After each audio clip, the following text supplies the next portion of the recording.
Welcome to the Identity Work Podcast. If you are a high achiever struggling to find purpose in work, then join us as we discover how to create more meaning in work and life.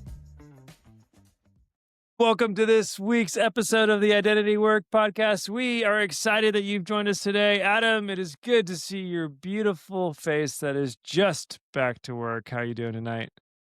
I'm doing good. Excited to talk more about the transitional process of going back to work. It's going to be a fun one. Yes. Contentment is our theme today. Hot topic. I think the title of this one is Enough Right Now, which I'm not really sure what that means, but you're going to unpack it and we're going to talk about contentment and all the things. Adam, like I ask most every episode, what was the catalyst to write about contentment? Yeah, the very specific catalyst to write about how was I feeling on parental leave, which eventually led to contentment being the theme of the post. Was I had two people in one day when I told them I had 16 weeks of parental leave, they said, my gosh, by 2 weeks in, I was so ready to get back to work. Like, how are you surviving? And I had this emotional reaction of like, what? Like, being home is awesome. It's so fun. And so I just, that question and the framing of that question sort of led me to reflect on, I've just gotten a lot of different responses when I tell people I have 16 weeks of parental leave, which in San Francisco is not that uncommon. In Atlanta, Georgia is very uncommon.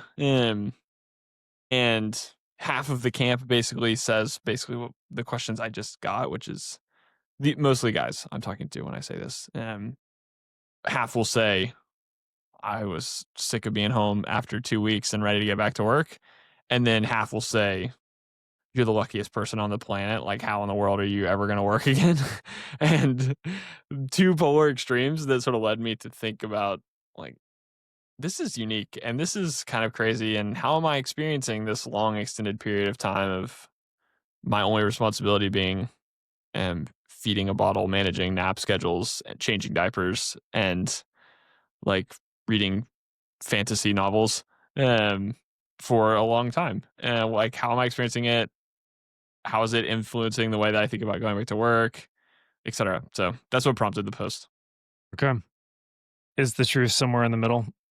Yeah, I think it's got to be, right? The truth Yeah. is somewhere in the middle. And how did contentment, like, were you content during? Yeah, when both of those people asked the question, I struggled to find a good answer. That's what like really led to the prompt. It's like I need to answer both of these people's questions in a way that's authentic and true.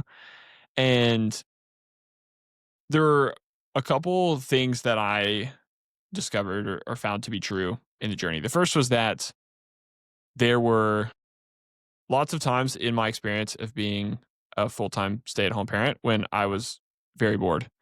There were other times of my experience of being a stay-at-home parent where I was in pure joyful ecstasy. She laughs and you're like, this is the greatest moment of my life.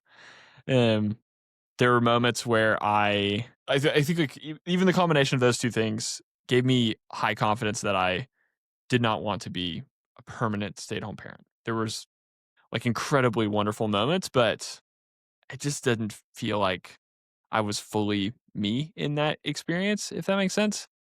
And so there's this part that's like, this is really beautiful, and it's also not a good forever thing for me, I think. But it's not like I'm ready to get back, right? Like I wasn't feeling the framing of the first set of questions. Like I'm sick of this and ready to get back. I'm like, this is really fun.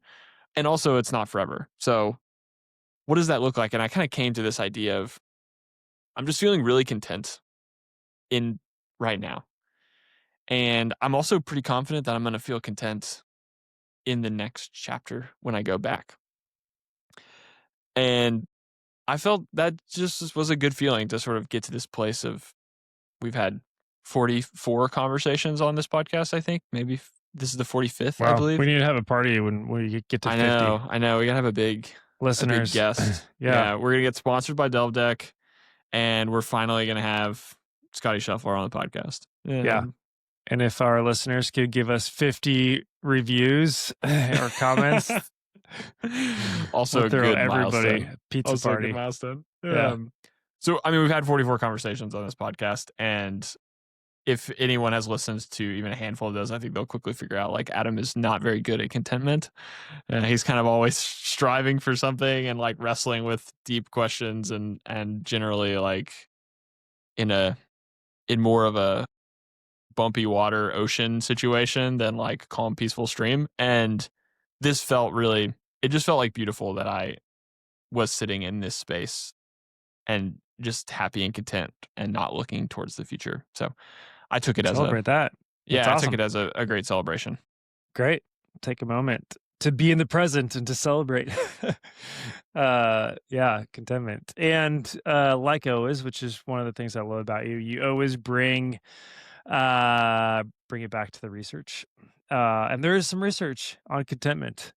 So tell us about kind of the study you found by our friend, what's his name? Yang Bai, right? It's got to be powerful if that's your That's name. right. Yeah. I read 2 studies Okay. around contentment. The first is not that interesting, which is probably why you skipped through it, which is that contentment is different than happiness. It's basically like identifying that contentment as a separate emotion, um, which is obvious, but I think also helpful and clarifying that you can feel contentment without, being in a constant state of laughter or like giddiness. I feel like it can be easy to confuse those things, like what actually is contentment. And contentment is a feeling of settledness and peace in the present moment, I think is how this research would frame the emotion of contentment. Okay. Yeah, and I think that's important too. Like even there's that verse where Paul's in jail and he's saying he's content. And how can you be content despite your circumstances? And to contrast it, you give the definition of happiness tied to excitement, novelty, or achievement. Um, yeah, I mean, so I'm like, oh, that's why I like travel. It's exciting. It's novel. Totally. Probably haven't been there before. Yeah, I don't know if it scratches the achievement niche, but it goes back to Scotty Scheffler even like, yeah, I was happy for a second, and then it's like, what's the next tournament? What are you gonna do then? So anyways, I think it's helpful to contrast that with the definition of contentment. And when I hear contentment, like I hear just like peace. Like the mental image in my mind is like is peace. Um, One of the things, and I think playing devil's advocate a little bit, since this podcast is for high achievers, there's a there's a sentiment out there that if you're content, you're not wanting to move forward or you're not wanting to progress. Like you're content where you are. So can you talk me through like how to reconcile like, no, I still want to progress and I want to be content right now. I don't know. Does that make sense? Yeah, it certainly makes sense. And also, question I ask myself all the time too. So don't feel like an expert in the room trying to answer that one. The thoughts I would give you is first I would respond with a question, which is if you are denying that contentment is something you should have or need, I would take a moment and ask, how's that feeling? How's that going? Because I suspect it's not a very fun experience. I think that's generally the approach I took for a lot of life was like contentment is for 40-year-olds, like ambition is for 25-year-olds. And so I will just do contentment later. And what I think that trained in me like an endless loop of ambition that was never satisfied. And I don't know if, this question comes from that same framing of like, I'll do contentment at some point. It's just not for right now. That's how I sort of approach that question. And um, I I just don't think that's true. I don't think we just all of a sudden are gonna get to some place where we can, like, flip the contentment switch on. I think it takes a lot of training and effort and work to be content in your circumstances, and so I wouldn't expect to just be able to, like, turn a switch on. That's the first thing I would say. The second thing I'd say is just I would give you back advice you give me all the time, which you get from your coach, I think, which is Yes. to maintain the vision, the direction, but to hold loosely the timeline. I think that's ultimately what I'm trying to say is contentment is accepting what happens and what is going on. It's not refusing to have any kind of goals or ambitions or dreams. It's just in the pursuit of your goals or ambitions and dreams. And do you sit peacefully and acknowledging you've done your best, given your best effort, and that there's many things you can't control in pursuit of those things. And that is not your responsibility to control all of the things or entirely deliver the outcome because there's a lot of other stuff that has to happen to make that work. Good word. I guess, yeah, what came to mind was when you're saying that is you, I guess this is like yeah, just not being hard on yourself. But I still have this voice in my head like, well, if I was smarter, like Arvo would be bigger by now, Like I still have that, like, or Yeah. somebody else could have built it bigger Does than that now. And does that like, feel I'm not, like yeah. contentment? Does that feel like ambition, or does that feel helpful? I mean, no, I guess it does not feel helpful. Yeah, maybe yeah, it probably is a little bit more ambitious. Am I like thankful for where we're at? Yes. Am I content with where we're at? No. What do you feel like that voice is that's not content is trying to do or say or achieve? I mean, it's probably like, what else should I be doing? And so it's a little bit of like for me, it feels like a problem solving voice. Um, but then it's probably also kind of being hard on myself voice. Yeah. um, The response in you is yeah, is action items, things to yeah, do, like propelling you towards actions. yeah, yeah. Yeah. When you in those actions, what do those actions feel like when you sort of like respond to the voice pushing you away from contentment towards greater action, and then you do those actions? What does it feel like afterwards? Guess I'm having trouble figuring, like, narrowing it down to an example. Yeah, I don't know. It feels like a step forward, but the mountain's still big. Sure. Mountain's always big, man. It's Mountain's never always not big. big. I feel that. Yeah. And I guess it came out like I even talked to my dad a little bit of like, yes, I'm content, but if nothing ever changed, I don't know if I would be content in my career. And he's like, well, what did he tell me? Like, don't worry about, I mean, I guess it goes into like, don't worry about the future. Like things will change, you know? And maybe it gets back to too, it's like it's not all about your job. Like, how can I be content regardless of what the job is? And there's a lot of people who have really hard jobs. um, and it's like, how can I not look to my job for contentment? Um, and it's still a Yeah. large part of our life, but it's still, I don't know. I guess it goes back to like still finding too much of my contentment, therefore identity in my job as I still process this. Like, why am I not feeling content at life? It's probably like still thinking too much about job. Mm, yeah. Like the discontent in job almost seeps into all the other parts of life and sort of creates a general feeling of discontent everywhere. Yeah.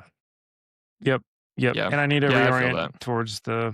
towards the present, man, and be grateful for what I do have. Because yeah, I think when I get discontentment, it's focused on what I don't have instead of what I do have. And so how can I not focus on that? Yeah.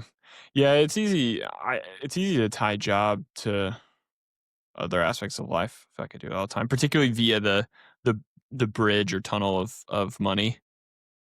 Yeah. Arvo was more successful, I would make X dollars more, and then I would be able to stop working when my kids are 7 years old and spend more time with them. And it's really like a family desire is why I'm discontent, not it kind of like becomes all of the things. At least that's my experience. I use Arvo for you to, paint it as that. But I think about like, if I just IPO'd a company, figured out I want to be a product manager when I was 22 instead of 28 and joined some company that IPO'd at 26, we could have traveled for 3 years instead of 7 months. And we could, I don't know, own a beach house in some beach town. And I don't know, whatever vision, dream thing that has these kind of like goals that you're not at yet. Yeah. But then maybe we wouldn't be as good a person. I don't know. Yeah, we probably wouldn't be podcasting. So That's at the true. very least, that came out of it. Yeah. Wouldn't be wrestling with this. Yeah, we wouldn't have all these deep questions that we need to wrestle through. Yeah. This is kind of random. I don't know why this is on my mind as we're talking about this, but an example of max contentedness that I read in a book and I've thought about often, and it's kind of a disorienting, difficult story to sit with, and so I thought it would be interesting to share. It comes from that philosopher Eckhart Tolle that I sort of Oh, didn't recommend, that but said philosopher. Okay. that I read. Um, and his book A New Earth. Um, but he tells the story of a Buddhist monk in a small town who is like a celibate Buddhist monk, and a 20-year-old girl has a baby and claims that the father is the Buddhist monk, and the parents of the 20-year-old girl take the baby to the Buddhist monk and say, "You did this. This is your problem." And his response is that so? And he takes the baby and cares for the baby for 2 years. At which point the mom finally confesses to the parents that it was actually the butcher's son is the father, not the Buddhist monk. And they come and take the baby and go to the Buddhist monk and say, "Hey, it's not your baby. We want the baby back." They take the baby back, and he says, "Is that so?"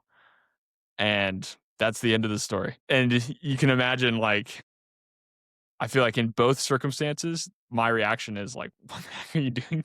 Like, stand up for yourself. You didn't do this, and then now you have a baby, and you've been caring for this baby for 2 years. You're super emotionally connected. Like, okay, now this is my baby, and you're still like accepting and content with whatever the world throws at you." Um. Anyways, it's like max contentedness, even in like crazy terrible situations. But it makes me feel pretty uncomfortable to hear that story, and it's one I've wrestled with a lot, like I said, since I read the book of like, is that good? Is that level of contentedness good? Or is there some amount of like having an opinion even that Yeah, is because we're taught to like stand worth up for doing? ourselves. Yeah. Yeah, stand up for yourself and like be a human. Yeah, be a person that has like values that are unique to me and strengths that I express. Um so I don't know. I say that almost to go back on all the other stuff I said at the beginning of the podcast to say, like, there's probably a line where too much contentedness becomes like passivity. And I don't know where that line is. I think you'll probably only ever know that line for yourself. I suspect that most people listening to this podcast are not like in an appropriate level of contentedness and at risk of becoming passive. I think most people are probably at a at a unacceptable level of contentedness towards ambition and need to move a bit more towards contentedness is my hypothesis of the people listening to this podcast. So um, wherever you find yourself on that journey, I would say introspectively figure out which direction you need to go and run that way. Yeah. Lean towards. Yeah, that's a good one. Yeah, one of our pastors actually recently talked about like trust is not passivity, but it's like a posture. And I thought that's kind of been like resonating with me. And it's kind of similar with contentedness. It's like it's not passivity, but can it be a posture of gratitude and kind of keeping your eyes open of what comes your way, like the monk has. So I don't know. Tell me what does posture mean? What does that look like? I think it's a little bit of the themes that we've talked about of like how do you create meaning versus find it. For me, it's like, oh, how can I wish my team was bigger. Well, how can I be grateful for what I do have today?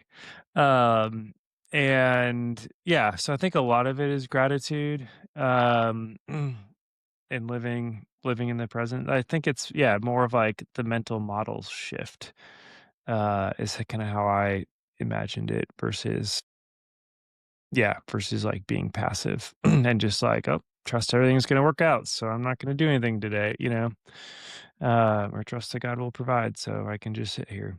Um, because yeah, I feel like trust and contentment are, for me, they had those parallels where we tend to view them as passivity, but for us high achievers, passivity is such a dirty word Yeah. that doesn't resonate. Yeah. Yeah, I get stuck in this trap of the compounding interest of my time. I don't know if you've ever spent time thinking about that concept, but most people are familiar with compounding interest of money and how powerful, everyone's seen the example of like, if I give you $2 a day and it doubled every day, and I give someone else $1 million, like who would have more money in 10 years or whatever? And it's the person that started with $2. Like compounding is wild. And I think about that from my time perspective. Like if I took a year off at 30, that it's not just like 1 year of life.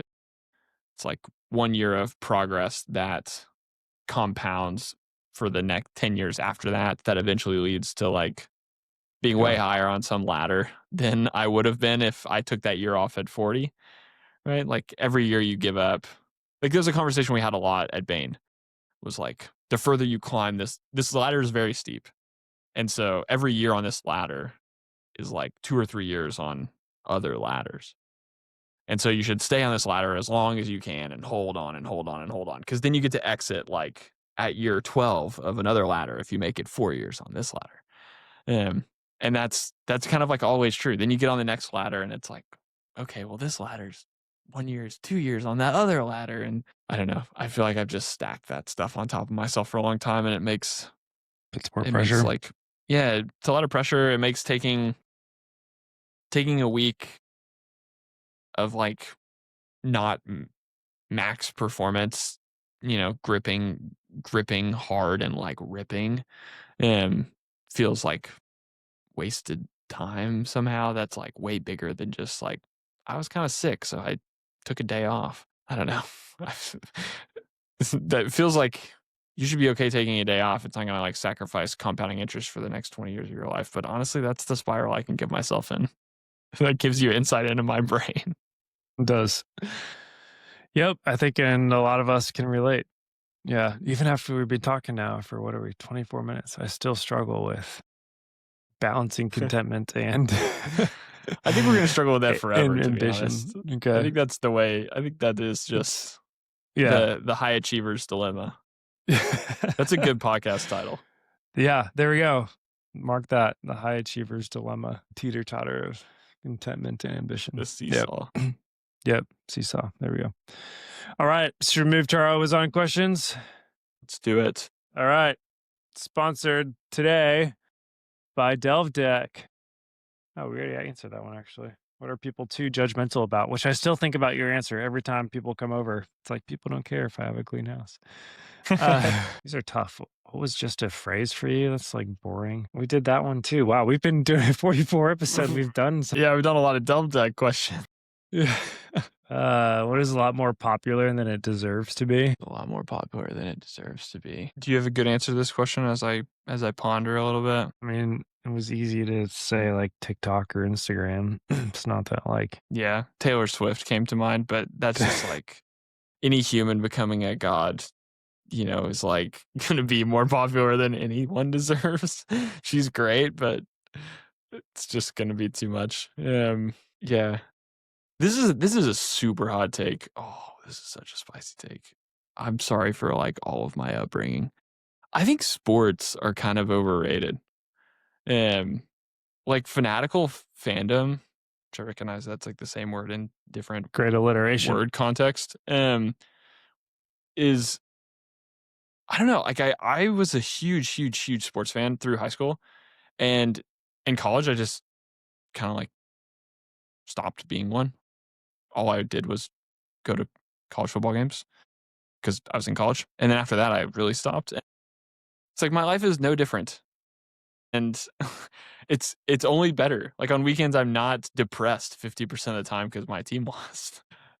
I don't have it's like 1 out of 30 years you have a great experience, and then the other 29 years, you just kind of, like, operate in this low-grade depression because your team's getting beat.